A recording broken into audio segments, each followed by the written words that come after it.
ఉంటుంది. ఫైల్స్ కాసేపట్లో KTR BRS working president Nivas నుంచి బయలుదేరబోతున్నారు. అక్కడి నుంచి తెలంగాణ భవన్కు చేరుకుంటారు. అక్కడ కార్యకర్తలతో సమావేశం తర్వాత 10 గంటలకు మీడియాతో మాట్లాడబోతున్నారు. అట్నుంచి విచారణకు హాజరవుతారు. ప్రస్తుతం తెలంగాణ భవన్ దగ్గర మా కరెస్పాండెంట్ నరేష్ లైవ్లో రెడీగా ఉన్నారు. అక్కడ పరిస్థితి మనకు అందిస్తారు. నరేష్, మొత్తానికి కేటీఆర్ నివాసానికి అయితే హరీష్ రావు చేరుకున్నారు. నార్సింగ్లోని ఆయన నివాసం నుంచి కాసేపట్లోనే ఆయన బయలుదేరి తెలంగాణ భవన్కి రాబోతున్నారు. ఇక్కడ నాయకులతో సమావేశమై విచారణకు సంబంధించిన విషయాలను ఆయన మాట్లాడబోతున్నారు. తర్వాత మీడియాని కూడా అడ్రస్ చేస్తారు.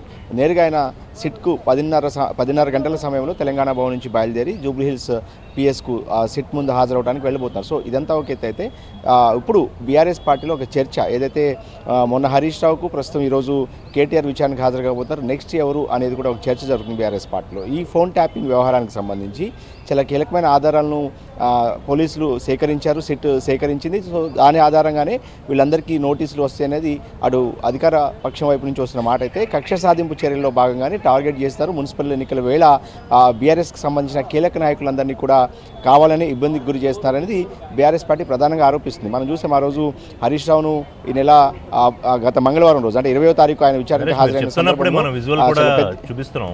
హరీష్ కేటీఆర్ నివాసానికి చేరుకున్న విజువల్స్ కూడా. Please go ahead.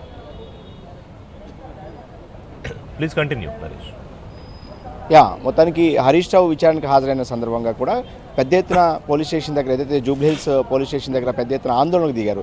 వాస్తవానికి ఏదైతే బీఆర్ఎస్ లీగల్ సెల్కి సంబంధించిన న్యాయవాదులు ఒకటే చెప్తున్నారు, కేటీఆర్తో పాటు వాళ్ళ న్యాయవాదులను కూడా అలో చేయాలనేది వీళ్ళు చెప్తున్నమాట. కానీ ఆ రోజు హరీష్ రావు వ్యవహారంలో మాత్రం ఒక హరీష్ రావుని మాత్రమే లోపలికి అనుమతించారు. ఎవరు కూడా న్యాయవాదుల్ని అంగీకరించలేదు అటు ఏదైతే సిట్ అధికారులు. సో ఈరోజు మాత్రం ఖచ్చితంగా న్యాయవాదుల్ని అలో చేయకపోతే మాత్రం ఖచ్చితంగా తమ ఆందోళనకు దిగుతామనేది కూడా నిన్న సోమా భరత్ ఎవరైతే legal cell BRS legal cell చూసే వ్యవహారాలు చూసే న్యాయవాదులు చెప్తారన్నమాట. ఇక ఏదైతే 2-3 గంటలు మాత్రమే విచారిస్తే సరిపోయేదానికి ముందే సిట్ అధికారులు చెప్పారు కదా నరేష్, ఎవరిని అలౌ చేయమని. స్పెషల్గా కేటీఆర్ మాత్రమే న్యాయవాదులు ఎందుకు అలౌ చేస్తారు?